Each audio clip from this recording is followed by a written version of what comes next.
सनातन वैदिक विश्व हिंदू धर्म सत्य प्रात्यक्षिक पुनर्जीवन। मी काशी विश्वेश्वर सरस्वती महाराज कलकी दत्तात्रय मंदिर शिरूर गोंडदी पाचवाडी येथून दिनांक 8/8/1960 पासून प्रचार करीत आहे. आपण विश्वक्रांती नवे ज्ञान आपण ऐका, सर्वात सांगत जा. दररोज संध्याकाळी 8 ते 8:15 पर्यंत किंवा जास्त वेळ असते. अवश्य लाभ घेणे. ओम वक्रतुंड महाकाय सूर्यकोटी समप्रभ निर्विघ्नं कुरु मे देव सर्वकार्येषु सर्वदा. सर्व जगाचे एकच परमेश्वर पचक्षा भगवंत.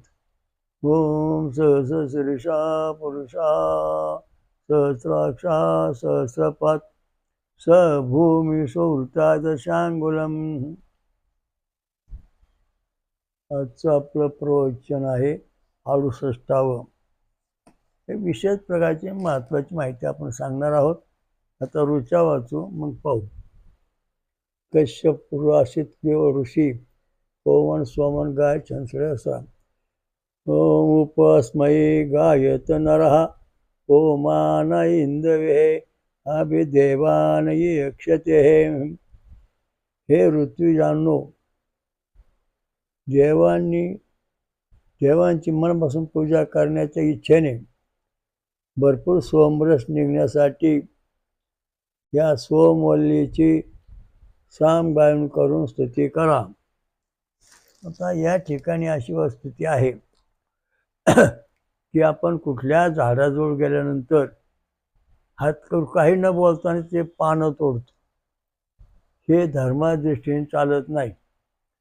तुळशीचं पानं तोडणे चालत नाही, बैलाची पानं तोडणे चालत नाही. कारण सोमवल्ली म्हणजे जे काही सोमरस देणारे देवता आहे, तिला सुद्धा आधी विनंती करावं लागते. प्रत्येक झाडाला विनंती करावं लागते की हे बेलाचे वृक्षा महादेवाला वाहण्याकरता तुझ्याकडून काही बेल घेऊ का? तर ते बेल सांगतात घे, परंतु पक्की पानं घे, कच्ची पानं घेऊ नको असं बोलतात. म्हणजे त्या बेलाच्या झाडाला किंवा कुठल्या वृक्षाला विनंती केल्याशिवाय ते पानं घ्यायची नाहीत. आपण जर न विचार करताना फुलं तोडली, पानं तोडली तर ते देवाला चालत नाहीत.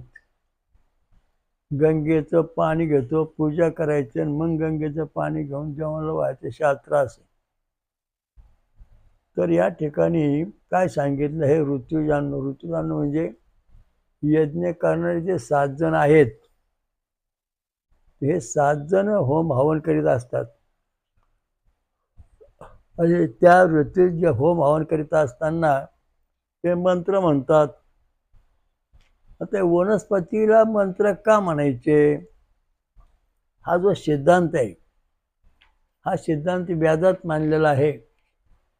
आणि वनस्पतीला जीव असतो हा सिद्धांत जगदीशचंद्र जे संशोधक होते एक, त्यांनी मानलेला आहे की वनस्पतीला जीव आहे, भावना आहेत आणि मानवाप्रमाणे त्यांना सुद्धा सगळे आचार विचार आहेत. मानवाला जसे आचार विचार आहेत तसे त्यांना पण आचार विचार आहेत. ती एका शेतामध्ये ज्वारी पेरली होती, दुसऱ्या एका शेतामध्ये ज्वारी पेरली. दोन्ही शेत जवळजवळ 100-200 फुटाच्या अंतरावर होती. तर हा जो शेतकरी होता, दोन्ही शेतं त्याचीच होती. ह्या शेतामध्ये त्याने आपले घर बांधून, झोपडी बांधून तिथं तो शेतामध्ये भजन करायचा, वेद मंत्र पठण म्हणायचा, गायत्री मंत्र, ऋषी देवता, छंद आणि स्वर असं परिपूर्ण करून तो मंत्र रोज म्हणायचा. पुढं असं झालं की त्या जवळच्या शेतामध्ये दोन्ही 2-2 एकराचे होते. दोन्ही शेतांना पाणी सारखंच होतं.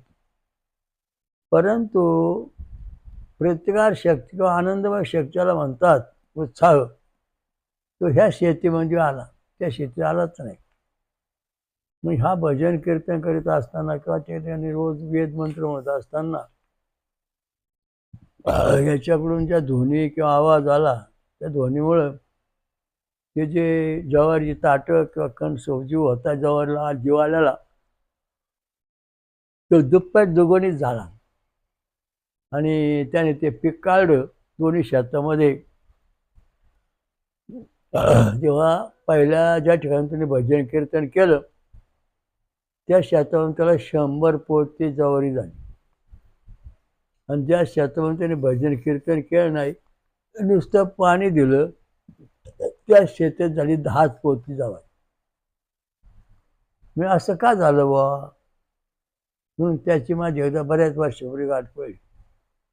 ते म्हणलं माझ्या एका शेतात पीक येते, एका शेतात करणी केली, जादू केली लोकांनी, पिकच येत नाही. मी त्याला विचारलं की तुम्ही काय करता? ते म्हणलं ह्या शेतामध्ये झोपडी आहे, तिथे मी भजन कीर्तन आणि वेदाचे मंत्र म्हणतो, जप करतो. मी त्याला तिथं पण हे झोपडी बांध आणि जप तप कर. पुन्हा त्याने त्या वावरात पुन्हा एक झोपडी बांधली, जप तप करायला सुरुवात केली. इकडे 1 तास 2 तास झाले की तिकडे 2 तास एक असं रोज करायचं. पुढच्या वर्षी पुन्हा पाणी दिलं त्या शेतामध्ये, जवळचं पीक आलं.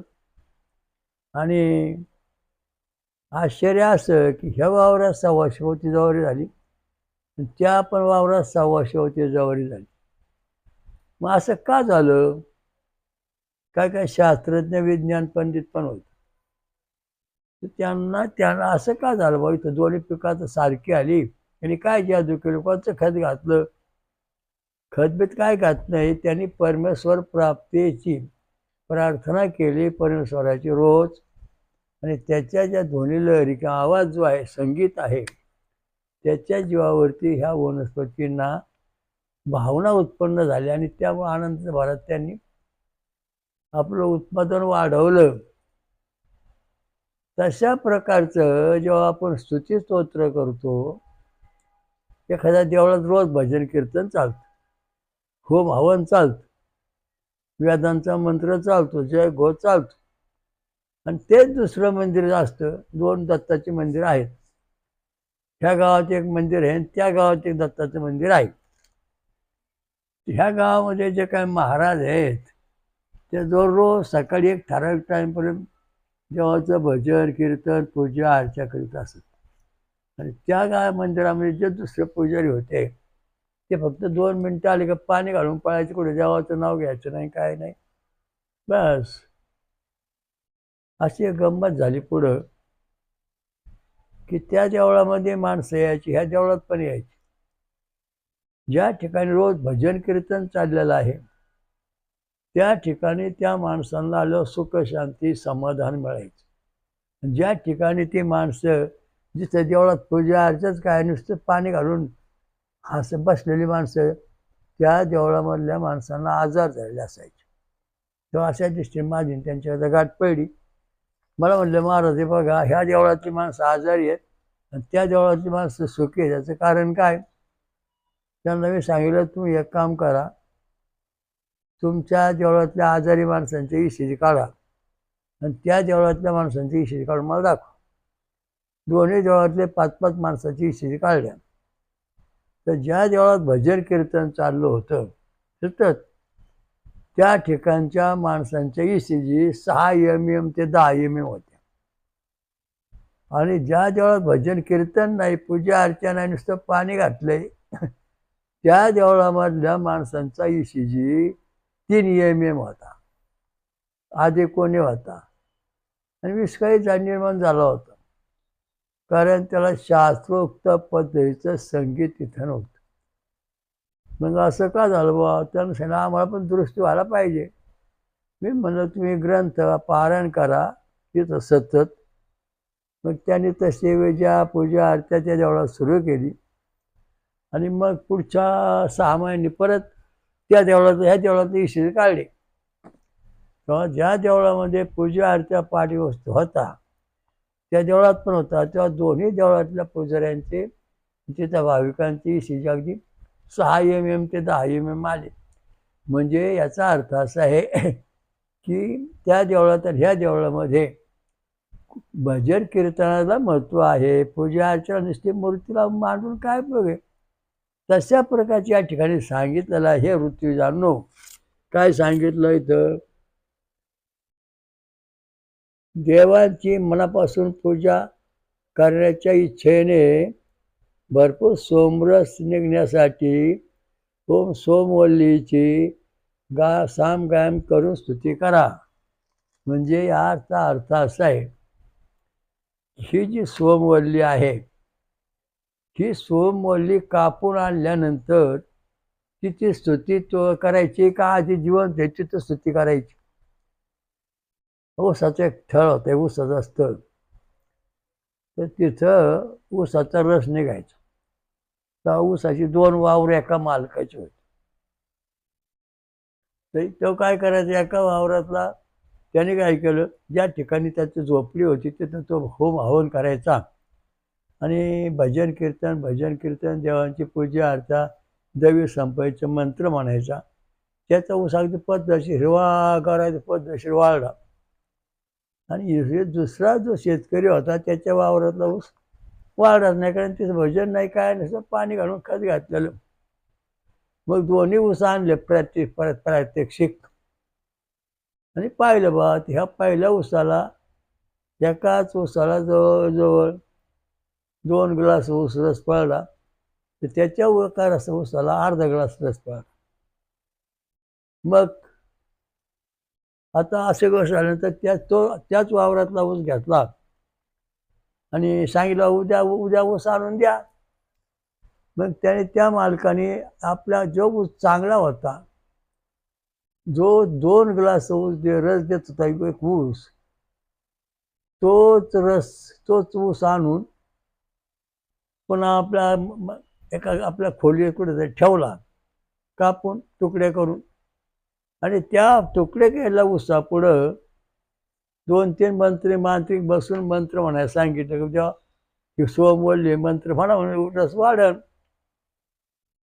म्हणले मंत्र, झाला त्यांचा मंत्र म्हणून झाला. हा जिवंत ऊस जिथं आहे तिथं हा मंत्र म्हणत होता, तेच त्या 2-4 जण. आणि ऊस तोडल्यानंतर पुन्हा त्या ऊसापुढे बसून ते 2-4 जण मंत्र म्हणत होते. मग काय झालं, तो रसाचा टिपलं घातलं का, तेव्हा पहिला जो ऊस होता, जिवंत ऊस कापून आणून लगेच रसा लावला, त्याने 4 ग्लास रस दिला. आणि त्याच मापाचा दुसरा ऊस होता, मोजून ठेवला आणि त्याच्यापुढे मंत्र म्हटले होते, तर त्या ऊसाला फक्त 2च ग्लास रस पडला. म्हणजे वाळलेल्या ऊसापुढं मंत्र म्हणून काही उपयोग होत नाही, हे सिद्ध झालं. का असं झालं, त्याचं कारण असं आहे की हा जो ऊस तोडला तेव्हा त्याच्यात जी जीवनशक्ती किंवा जीव होता तो सुस्त झाला, निगेटिव्ह बनला, तो काही ग्रहण करायला तयार नाही. आणि हा ऊस ग्रहण करायला लागला. तशा प्रकारची देवाची भक्ती करायची, त्यांच्या काळात सोमवल्ली आणायची, तर ती कापून आल्यानंतर मंत्र म्हणायचा नाही. ती ज्याप्रमाणे वावरत आहे जिवंत आहे त्यावेळेस मंत्र म्हणायचा. आणि मग तो रस, तो जिवंत जो रस ऊस आहे, तो जो सोमरस आहे, ती सोमवल्ली आहे, ती तुमचे आवाज ग्रहण करते आणि मग त्या ऊसामध्ये किंवा रसामध्ये उतरतो तो आवाज, आणि त्या जिवंत ऊसामध्ये ताकद वाढते. आणि मग ऊस कापून आणल्यानंतर त्याचा रस काढल्यानंतर तो 4 ग्लास भरतो किंवा तो बुडबुड करतो, आवाज करतो, ज्ञान देतो. तसा तुटलेला ऊसा आवाज देत नाही किंवा रस देत नाही, लक्षात ठेवा. कारण का, 24 ऊसाची रसाची गोडी आहे ती किती टक्के कमी जास्त होते. ऊसाचा रस काढायच्या अगोदर ऊसाच्या जो ऊस जिथं लावलाय तिथं भजन पूजन करायचं आणि तो ऊस काढून मग रस करायचा आणि तो रस देवांना द्यायचा. मग तो रस प्यायल्यानंतर देवांना ताकद, इच्छा, शक्ती प्रगल्भ होता, बुद्धी इंद्रिय वाढतात. आणि मानवाला मग ते राहिला शिल्लक मानवाला द्यायचा, मग मानवाला पण परिणाम होतो. आता एक गोष्ट अशी आहे, एक मनुष्य आजारी होता आणि त्याला सांगितलं, बाबा तू उसाचा रस पे, सोमरस घे. बस ठीक आहे म्हणलं, घेतो सोमरस. मग ते कसा घ्यायचा म्हणलं, असं कर तू, 2 माणसं आजारी होती, दोघा जणांना सांगतो उसाचा रस घ्या. मग एक जण म्हणला मी उसाचा रस घेईन, पण 2 ब्राह्मण आणीन, उसा शेतात बसवीन, तो ते मंत्र म्हणतील, वेदोक्तर म्हणतील, गायत्री मंत्र म्हणतील, शुद्ध मंत्र म्हणतील, ऋषी देवता छंद आणि स्वर. दुसरा होता काय मंत्र म्हणायचं, पाणी द्यायचं भरपूर, हे रस येईल त्याला चांगला, काय काळजी करायचं कारण नाही. मग रसाचा उस्तोडा जिवंतपणाचा, त्याचं वजन केलं, ते भरलं 5 किलो. मग हा ऊस होता तोरडा, त्याचं वजन 5 किलो भरलं, आणि त्या तोरड्यानंतर त्याच्या रसाची निर्मिती व्हावी म्हणून 2 ब्राह्मण बसवले आणि मंत्र म्हणायला सुरुवात झाली. त्यांनी सुद्धा इकडे 2 तास म्हणलं, इकडे पण 2 तास तेच ब्राह्मण मंत्र म्हणले. आणि मग दोन्ही ऊसाचा रस काढला, तेव्हा पहिल्या ऊसाच्या रसामध्ये 5 ग्लास रस निघाला, आणि दुसरा जो तोडून काढलेला जो रस ऊस होता, सोमवल्ली होती, वाढ सुकला, त्याचा रस काढला, तो फक्त 2च ग्लास भरला. का? त्याचं कारण आहे, जिवंतपणीच त्याच्यावर संस्कार व्हावे लागतात, मृतपणे संस्कार होऊन चालत नाहीत. मनुष्य जिवंत आहे तोपर्यंत त्याने देवधर्म करायचा, तेव्हा त्या शरीरात सगळी दैवी शक्ती उतरते, आणि मेल्यानंतर तो पितर होतो, तेव्हा त्याच्या फक्त देवी भक्ती काय उपयोग होत नाही त्याचा, ही अशी परिस्थिती आहे. तेव्हा सोमवल्ली जी आहे ती आणायची कवा, तिचा आधी मंत्रून तयार करायची, आणि मग ती कार्यात वापरायची, तेव्हा तिचा रस देवांना पचतो, देव घेतात, तसा तो घेत नाहीत. आता आपण आपल्याला रस आणून ठेवतो, पण जो माणूस ऊस आणून देतो तो देवाचं नाव घेत असतो, त्यामुळे आपला येणारा ऊस हा शास्त्रोक्त पद्धतीचा आहे. पण ज्या वावरात कधी नावच घेतलं, ऊस घेतला नाही, आणि ते तोडून आणायचं आणि मंत्र चालत नाही. तर ही जे देवांना जो रस पाजायचा याचं कारण काय? सोमवल्लीचा ताजा रस देवांना द्यायचा. म्हणजे देवांच्या आपल्या मेंदूमध्ये 36,000 केंद्र आहेत, देवांच्या डोक्यात 36,000 केंद्र आहेत, त्यांना सगळे इंद्रिय आहेत.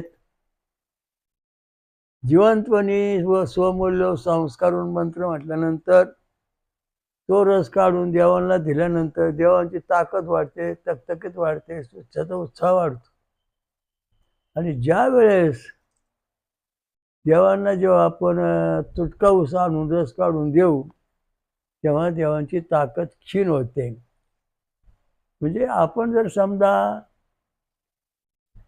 ऊस काढला तर ऊसाची गोष्ट सांगतो मला कशी काय ताकद कमी होती.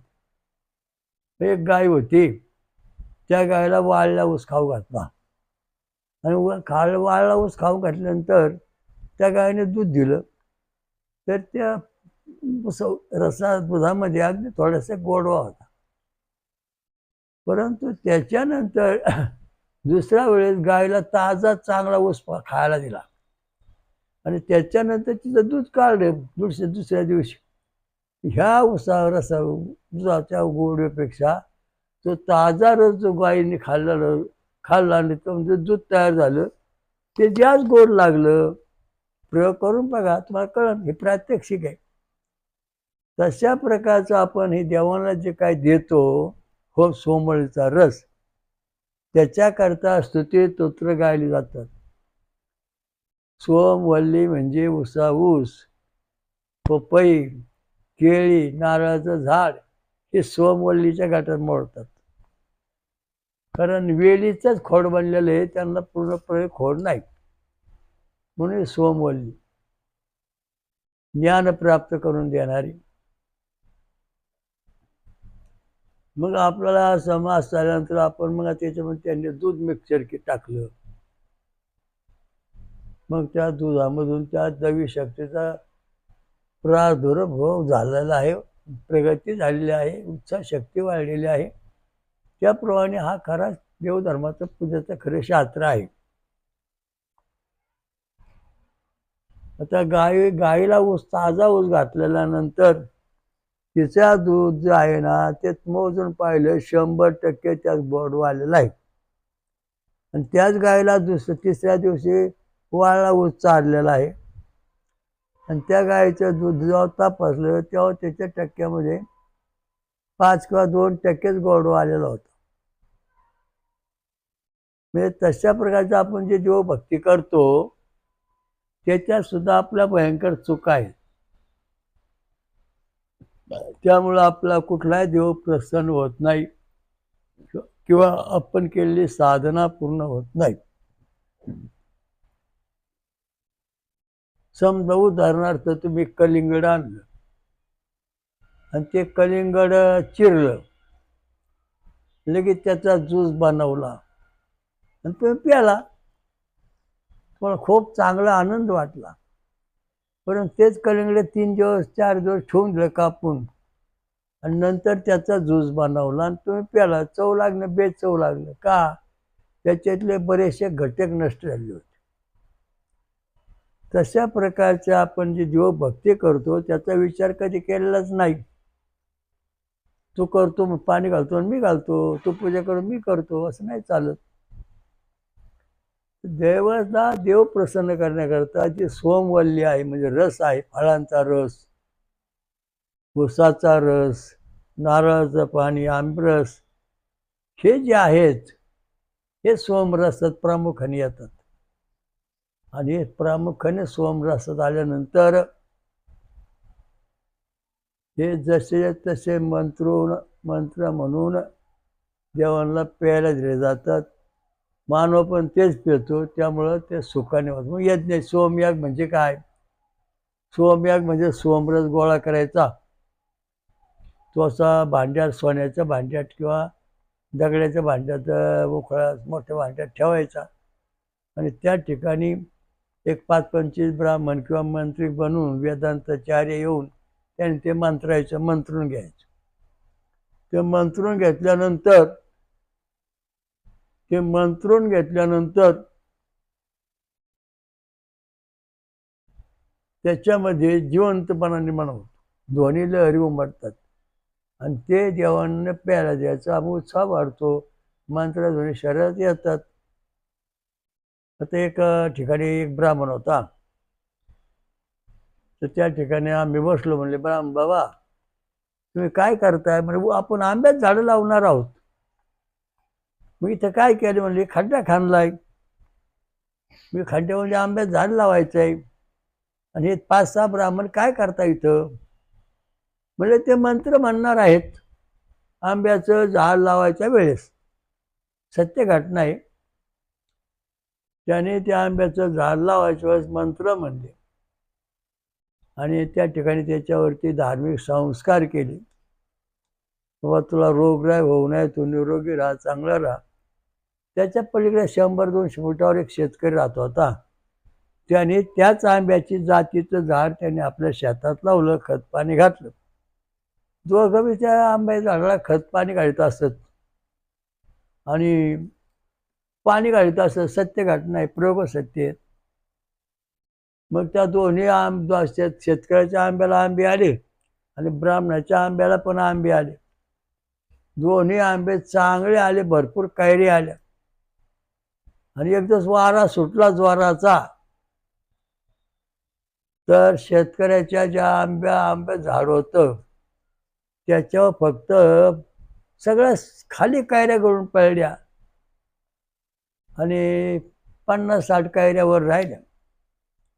आणि ब्राह्मणाच्या रोज मंत्र तो आंब्याजवळ जाऊन म्हणायचा, मंत्र म्हणायचा, त्याच्यावर संस्कार करायचा. त्याच्या आंब्याची कैरी एकही खाली गळून पडली नाही. का पडली नाही? त्या झाडांना जीव असतो आणि तो जीव असल्यानंतर त्या कैऱ्या खाली काय पडल्या नाहीत. मग त्या शेतकऱ्यांच्या आणि ब्राह्मणांची सभा झाली. तर त्याने सांगितलं दोघांनी की आम्ही दररोज आंबे झाडाखाली बसून स्तुती स्तोत्र भजन कीर्तन काय म्हणतो. त्यामुळं आंब्याला जीव आला, ताकद आली, प्रतिकार शक्ती आली आणि मग ह्या कैऱ्या काय गळून पडल्या नाहीत. तुम्ही आंब्याखाली पाणी घातलं, खत घातलं, पण त्या ठिकाणी तुम्ही भजन कीर्तन काय न केल्यामुळं आंब्याला निगेटिव्ह अवस्था तयार झाली. त्यामुळं आंबे सगळे गळून पडले. म्हणजे आपण जे काय सोमवल्ली किंवा झाडं, पशु पक्षी सगळ्या गोष्टी पाहतो त्याचं कारण सांगितलं. एक जण होता, त्याच्या घरी 10-15 गाया होत्या, जर्सी गाया. त्यांच्याकडे संगीत, टी व्ही लावलेली, भजन चालायचं, ज्ञानोबा तुकाराम भजन जोरात चालायचं. आणि दुसरा शेतकऱ्याचा गोठा होता, त्याच्या 5 जर्सी गाय, याच्या 5 जर्सी गाय, गायात काय फरक नाही. पुढं भजन चालायचं. मग दोघं याने दूध काढलं यांच्या गाईचं. याच्या गाईला दररोज जवळजवळ 10 लिटर ब्राह्मणाच्या गाई दूध द्यायची. ते मंत्र म्हणणार, संगीत ज्याने लावलं त्याचे. आणि याची गाय 5 लिटर दूध द्यायची. 5 × 25, गायपाची 50 लिटर दूध. म्हणजे याने काहीतरी आपलं चेटू केलं बरं का. म्हणूनच आपल्या गाय दूध देत नाही. ती माणसं माझ्याकडे आली. मला म्हणले, महाराज आमच्या गाया पार आटल्या, त्या बाबाच्या गाया 10-10 लिटर दूध देतात. ते म्हणलं चारा आम्ही सगळं घालतो, सगळं समान आहे, चारा एकाच शेतातला आहे. पण तिथं काय सुखसोय आहे बा, गायांच्या मनावर तुम्ही काय परिणाम करताय. तर गायांच्या मनावरती संगीताचा परिणाम करतो आम्ही, हे काय करीतच नाही ना. त्यामुळे संगीताचा परिणाम केल्यानंतर गायांच्या मनावरती चांगला संस्कार झाले आणि त्या गाय दूध जास्त देतात. मग त्या दुसरा जो होता दूध न देणाऱ्या गाया, त्याच्या सुद्धा टी व्ही स्पीकर बसून टाकले त्या गोठ्यात. आणि तिथं सुद्धा भजन कीर्तन चालू केल्यानंतर त्या सुद्धा गाया 10-20 दिवसांनी 10-10 लिटर दूध द्यायला लागले. अशाच ही सोमवल्ली जी आहे, ती जिवंत असताना तिच्यावर मंत्र संस्कार करावं लागतात. कापून आणून मोळी बांधायची आणि मग तिथे संस्कार करायचे, हे चालत नाही. कारण हे उदाहरण तुम्हाला मी दाखवलं त्याच्यामध्ये प्रत्यक्ष प्रमाण. तशा प्रकारचं आपल्या देव का प्रसन्न होत नाहीत. तर आपण ज्यावेळेला देवाला नैवेद्य करतो, त्यावेळेला आपण देवाला नैवेद्य करतो, हातपाय आपटून ते नैवेद्य बनवतो. ते देवाचा मग काय, मेढ्यांचा काळ देवाचा कार्य करून टाकतोय, त्या जेवढे त्रास जाय त्या नैवेद्य करून टाकतो. तर दुसरा जो होता, 2 बाया होत्या. एक जण त्या दोन्ही नैवेद्य सारखे बनवायच्या. ही देवाचं नाव घेऊन नैवेद्य दाखवायची आणि देवाला शिव्या देऊन नैवेद्य दाखवायची. दोघे एक दिवस पांडुरंगाच्या मंदिरात गेल्या आणि पांडुरंगा पुढं ते नैवेद्य ठेवले. देवा, हे तुला नैवेद्य आणले, तू भक्षण कर.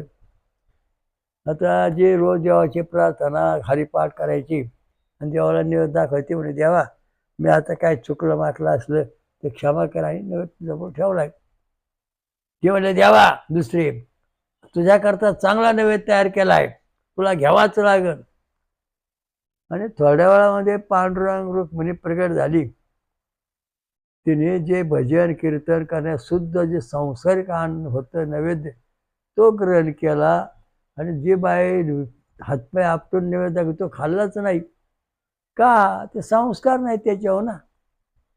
तशा प्रकारचं तुम्हाला एक साधी गोष्ट सांगतो. स्वयंपाक करताना तुम्ही मेला मुर्दा म्हणून स्वयंपाक करा, आणि दुसऱ्या बाईने ओम दत्त रामदा म्हणून स्वयंपाक करा. घरातली माणसं देवाचं नाव घेऊन स्वयंपाक केल्यानंतर ते शांत आनंदी झोपतात. आज चांगलं जेवण झालं, खूप चांगलं वाटलं, मनामध्ये कुठले विकृती आल्या नाहीत. आणि हे जे होते दुसरे शिव्या देऊन दाफडे करून ते जेवण करायचे, ते जेव्हा लोकांनी जेवण खाल्ल्याबरोबर त्यांची डोकी उठली आणि भांडणं मारमार सुरू झाल्या. तेव्हा ते दोघं जण माझ्याकडे आले, म्हणले बाबा आमच्या घरी करणी जादूटवाना घुसला, स्वयंपाक केला का माणसं जेवतानाच भांडतात, त्यांचे डोके उठतात. म्हणजे जेवताना ते स्वयंपाकाला तुम्ही काय म्हणता? ती म्हणले आम्ही काहीच म्हणत नाही. म्हणजे तुम्ही शिव्या देत बडबड करत असताना म्हणले हा तुम्ही काय म्हणता? ती म्हणले आम्ही देवाचं भजन म्हणतो, सुंदर ते अनुभवी ठेवरी करकटावरी ठेवरी. हे आडनाव जे संस्कार होतात चांगले, त्याचे परिणाम तुम्हाला भोगावे लागतात किंवा सुखशांती मिळते. तेव्हा तुम्ही जे सोमवल्ली देवाला देताय, ताजी सोमवल्ली, तिथे जिवंतपणे झाड उभं आहे, तोच तिथे आहे, ते त्याचं ती जिवंत आहे. त्याच वेळा त्याच्यावर संस्कार करावे लागतात. तेव्हा ते ऊस, आंबा, नारळ झाड ते संस्कार ग्रहण करतं. आणि मग आपण ते पाणी जरी नारळाचं पेलो तर ते आपलं कल्याणकारक ठरतं. पण ज्या नारळा झाडावर संस्कार केलेले नाही, धार्मिक संस्कार केले नाही, ते पाणी पितो, ते पेलं आपला त्रास होतो, प्रत्यक्ष अनुभव आहे. तर अशा दृष्टीने हे सोमवल्ली जी आहे, ती सोमवल्लीवर जिवंत संस्कार करावे लागतात. आता ऊस असतो, तो आपण आणून ठेवतो गुऱ्हाळामध्ये. जोपर्यंत तो हिरवा आहे तोपर्यंत त्याचा ऊस निघतो, रस निघतो. पण तो वाळल्यावर त्याचा रस निघत नाही. तशा प्रकारची सोमवल्ली म्हणून जो आहे, तो सोमवल्ली दुसरी तिसरी कोण नसून ऊस आहे. ऊस तिला सोमवल्ली म्हटलं जातं. त्या ऊसाला पेरी आहेत, कांडे आहेत. तसं आपल्या मेंदूमध्ये जी आहे, हृदयामध्ये जी आहे, तर ऊसाचा रस पिल्यानंतर आपल्या मेंदूची जी आहे ते समतोल सारख्या प्रमाणात वाढतात. त्यामुळं मेंदू आपला तरतरीत काम करतो. हृदयातलं कार्डिगाम जे आहे ते 6 MM ते 10 MM कायम असतात. त्यामुळं आपल्या हृदयाला धोका नाही आणि ऐश्वर्य सुखाचं जातं. आता बघत मग सांगतो, आता ऊस आणलाय, हा ऊस आणून ठेवलाय, आता 2 दिवस तोडून आणून ठेवलाय आणि हा ऊस 8 दिवस झाले तोडून ठेवलेला आहे. तोच ऊस एका शेतातला. आणि हा ऊस जो आणून तोडून ठेवून त्याचा रोज ज्यूस पितोय, त्या माणसाचा कार्डिगाम काढला तर तो 6 MM ते 10 MM आला. मेंदूचा EEG काढला, ते पण शास्त्रशुक्त वाढलेले आढळून आले. आणि 8 दिवसाचा जो ऊस आता वाळून गेलेला थोडासा, त्याचा रस काढला आणि तो प्याला तो माणूस. आणि पुन्हा त्याचा कार्डिगाम 2 दिवसांनी काढला तर 3 MM इतक्या खाली आला. म्हणजे निगेटिव्ह अवस्थेमध्ये आला. तेव्हा आपण जो जेवढा प्रसाद किंवा स्वतःचे काही ग्रहण करतो ते ताजं पाहिजे. शिळं खाल्ल्यानंतर आपण निगेटिव्ह होतो. उदाहरणार्थ भात असतो, तुम्ही भात खाल्ला तर तुम्हाला तरतरी वाटेल, पण तो शिळा भात खाल्ल्यावर तुमचा मृत्यू होतो, माणूस मरतो त्या लहरीमुळे. तर अशा दृष्टीने ही जी सोमवल्ली आहे, म्हणजे ऊस ही सोमवल्ली, बाकीचं कोणी नाही सोमवल्ली. ऊस हा सोमवल्ली, नंतर नारळ झाड सोमवल्ली, केळीची झाड सोमवल्ली, पपईचं झाड सोमवल्ली. कारण यांना सगळे धागे आहेत, खोड नाही. अशी काही जी झाडं असते ना अजून, ती सोमवल्लीमध्ये मोडतात. आणि त्याचा रस मग विविध प्रकारचा सोमरस असं म्हटलं गेलेलं आहे.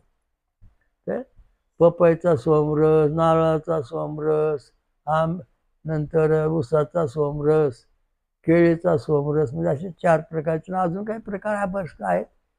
हे सोमवल्ली म्हणजे ज्या झाडांना फक्त वेलीच आहेत, नारळ झाडाला वेली आहेत, ऊसाला पण आतून दर्शन वेली आहेत, केळीला पण दर्शन पानं वेली आहेत, पपईला दर्शन केली वेळ आहेत, म्हणजे सोमवल्ली नावाची वनस्पती.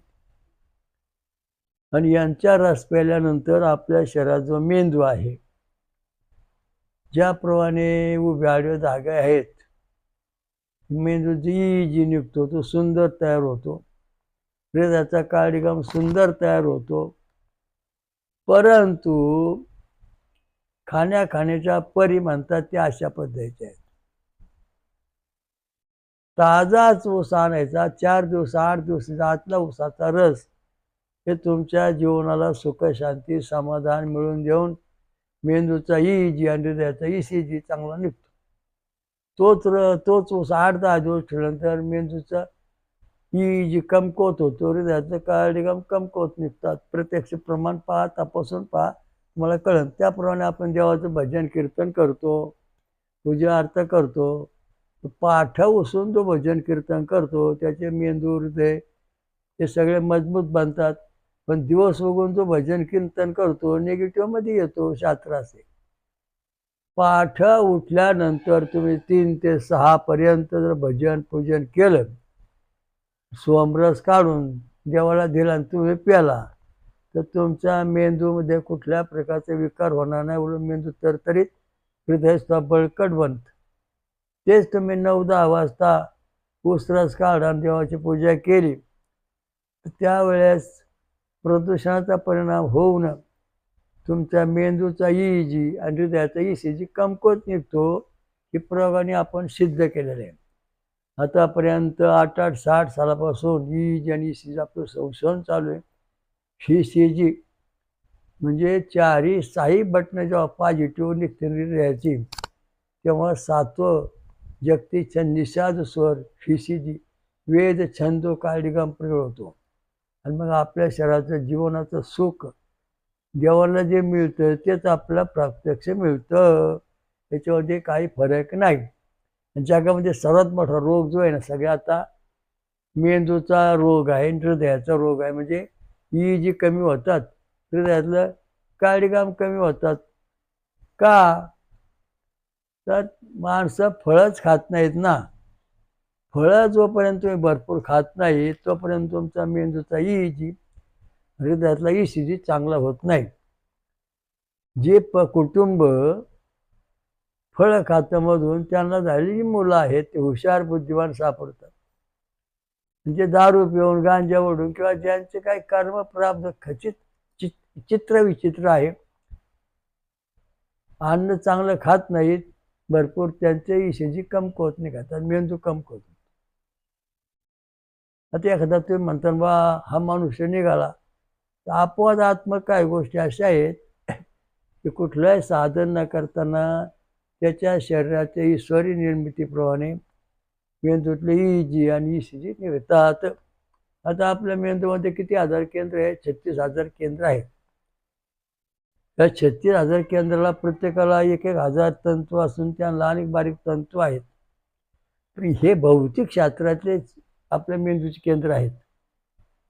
दैविक आध्यात्मिक केंद्र जेव्हा तयार होतं मेंदूमध्ये, तेव्हा त्याला जसं पिंपळाला पारंब्या फुटतात तशा ह्या मेंदूमधला जे केंद्र आहेत त्यांना नवीन नवीन तंतू तयार होतात. आणि ते नवीन तंतू तयार झाल्यानंतर मग ब्रह्मज्ञान शक्ती प्राप्त होते. असं कोणाला झालं होतं?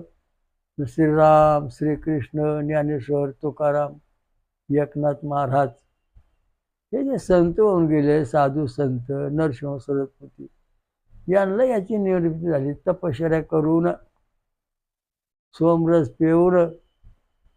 तशी बाकीची कोणाला झालेली नाही, होत नाही. का? आता आपण मूळ खरं काय तपाशीत नाही. म्हणून देवांना सोमरस भरपूर पाजायचा, तो सोमरस आपण प्यायचा आणि तो मंत्रून तयार करायचा आणि प्यायचा. त्यामुळं आपल्याला दैवी शक्ती, ईश्वरी शक्ती, सगळ्या गोष्टी साक्षात्कार सर्व होत. मेंदूचे विकार होत नाहीत, हृदयाचे विकार होत नाहीत आणि ठणठणीत काही दिवस आपण जीवन जगू शकतो. याचे ध्येय, याचे डोळा आपण परम सुख सोहळा पाहू शकतो. त्याचप्रमाणे मग आपलं ये बी रक्तगट ज्याचं असेल त्याने गणपतीची भक्ती करायची, ओवाळणी विष्णूची, ओवाळणी शंकराची, बिवाळणी सूर्याची भक्ती करायची. म्हणजे सोमरस ह्या ज्या घटना आहेत त्या घटाला पोषक ठरतात आणि त्यांचा विकास होतो, रिद्धी सिद्धी प्राप्त होते, जीवनातले सगळे प्रश्न, लग्न कार्य जमतात, संतती वंश वाढतो. अशा दृष्टीने हे सगळे शास्त्र सोमरस अवलंबून आहे. ज्याच्या हृदयात सोमरस, ज्याच्या देवाला सोमरस, तो 100% सुखी. ज्याच्या हृदयात सोमरस नाही, देवाला सोमरस नाही, तो 100% दुःखी होतो. प्रयोग करून बघा. बोला श्री रामलिंग महाराज के जय। हयग्रीव गोनदी गंगा मैया के जय। जगाचा परमेश्वर श्री ओम सहस्रशीर्षा पुरुषा सहस्राक्षा सहस्रपात समृत दशांगुलम। स्वयंभू विश्व राजा श्रीराम कलकत्ता महाराज की जय। जगात आणि महाराष्ट्रात पाचवं महाशक्तीपीठ स्वयंभू निर्माण करणारी अमृतमन कलकत्ता येथे महापंसागरेश्वरी महादुर्गा माता की जय। काल भैरव की जय। खंडेश्वर की जय। हनुमान की जय। शनीश्वर महाराज की जय। सर्व देवतांता की जय। साधु संतन की जय। सर्व विश्वाचे कल्याण असो। हरिओम दत्त ओम शांती।